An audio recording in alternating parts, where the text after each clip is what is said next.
تو دعا شرک الدعا، مانگو صرف اللہ سے، اللہ سے، اللہ سے، وہ چاہے کسی فرشتے کے ذریعے، چاہے کسی فوت شدہ ولی اللہ کی روح کے ذریعے سے، چاہے کسی کو بھی نہیں، براہ راست اپنے حکم سے، اس کی تو قدرت ہے، جو چاہے کرے، کن فیکون، وہ جیسے بھی ہو وہ آپ کی ضرورت پوری کرے گا۔ وہی ہے جو کہ مشکلات کو حل کرنے والا ہے، وہی ہے کہ رزق دینے والا ہے، وہی ہے جو مرض سے شفا دینے والا ہے۔ پکارو اسی کو، مانگو اسی سے۔ اب آئیے، کچھ مراسم عبودیت ہوتے ہیں، مراسم، رسم کہتے ہیں کسی چیز کی ظاہری شکل کو۔ رہ گئی رسم ازاں روح بلالی نہ رہی، فلسفہ رہ گیا تلقین غزالی نہ رہی۔ یہ قرآن کا بھی ہم اسے رسم الخط کہتے ہیں، رسم الخط، اور یہ حضرت عثمان کے زمانے میں فائنل ہوا ہے کہ یہ اس طریقے سے لکھا جائے۔ تو عبدیت کے اظہار کے لیے کچھ رسومات ہیں، جس میں سے ایک پر گفتگو ہو چکی، قنوت، والقانتین والقانتات۔ یہ جو ہے اللہ کے حضور میں چاہے ہاتھ باندھے چاہے ہاتھ کھلے ہو، لیکن ذرا جھک کر گردن میں خم کر کے کھڑے ہونا، یہ نماز کے اندر جو قنوت ہے، یہ قنوت ہے، یہ بھی اپنی عاجزی کا اظہار ہے، عجز اور تذلل۔ وہ جو ابن قیم کی میں نے ڈیفینیشن آپ کو بتائی، العبادت تجمع اصلین، غایت الحب وغایت الذل والخضوع، حد درجے میں اللہ کے سامنے بچ جانا، جھک جانا، گر جانا، رکوع، سجدہ، اللہ کے سوا کسی کے لیے نہیں۔ اور اس معاملے میں دین محمدی جو اپنی تکمیل کو پہنچ گیا، الیوم اکملت لکم دینکم واتممت علیکم نعمتی ورضیت لکم الاسلام دینا، آ حضور کی بعثت سے قبل سجدہ تعظیمی جائز تھا، کسی شخص کی تعظیم کے لیے، اس کی عزت کے لیے اس کے سامنے سجدہ کرنا جائز تھا۔ حضرت یوسف کے سامنے ان کے والدین اور 11 بھائی سجدے میں گر گئے۔ بچپن میں خواب دیکھا تھا اور 40-50 سال بعد اس کی تعبیر بالفعل ایک اس واقعے کے طور پر سامنے آ گئی۔ سجدہ کرنا، جھکنا، سجدہ کرنا، یہ جائز تھا، سجدہ تعظیمی۔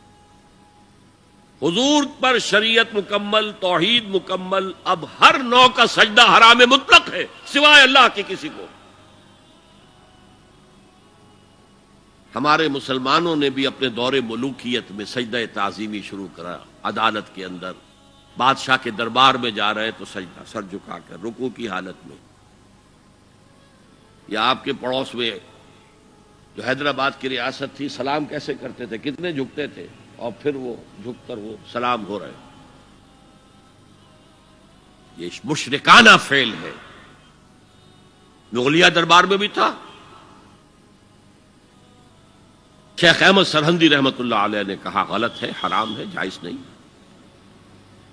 دربار میں شکایت پہنچ گئی، آخر مخبری کرنے والے بھی تھے، حاسد بھی تھے، وَمِن شَرِّ حَاسِدٍ إِذَا حَسَدَ، طلبی ہو گئی، بلایا گیا دربار میں، حاضری،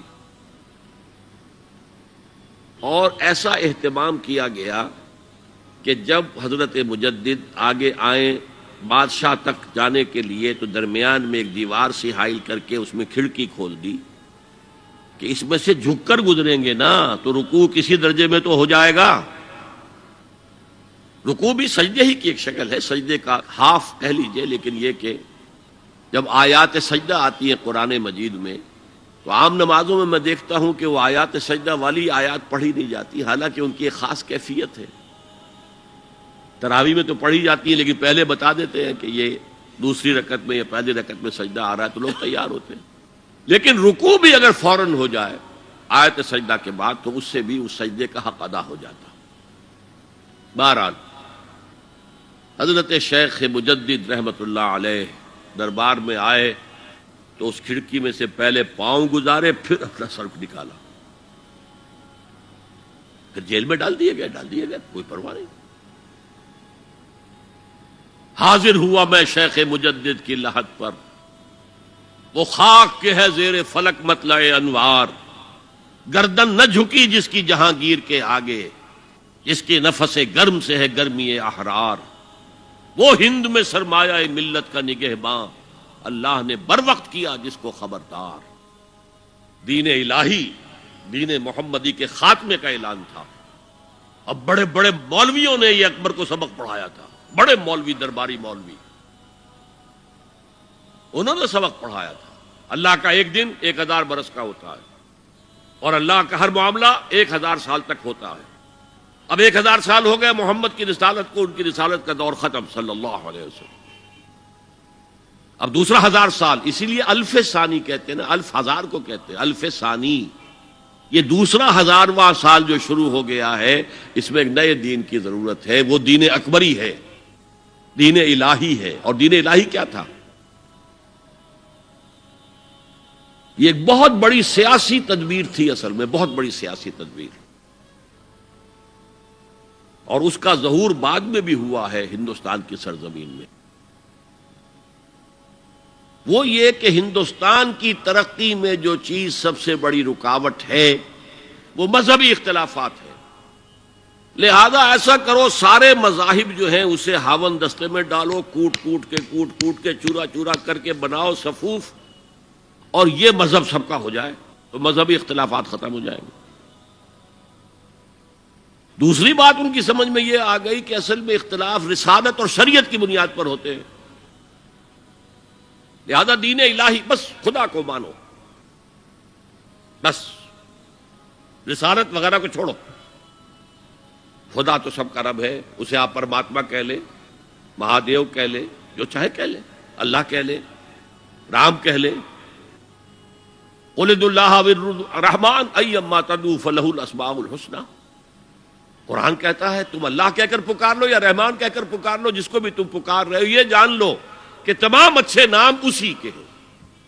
یہ فلسفہ تھا بہت گہرا. وہ جاہل تھا، ان پڑھ تھا، لیکن بہت بڑا سیاستدان تھا اکبر، اس میں کوئی شک نہیں. لیکن یہ کہ اگر ایک حکومت، اور جو سب سے بڑا مغل اعظم جس کو کہتے ہیں، اس کے زمانے میں مسلمانان ہند جو ہیں سیاسی اعتبار سے اپنے عروج پر تھے، لیکن دینی اعتبار سے پاتال کا معاملہ آ گیا تھا کہ دین محمدی ختم.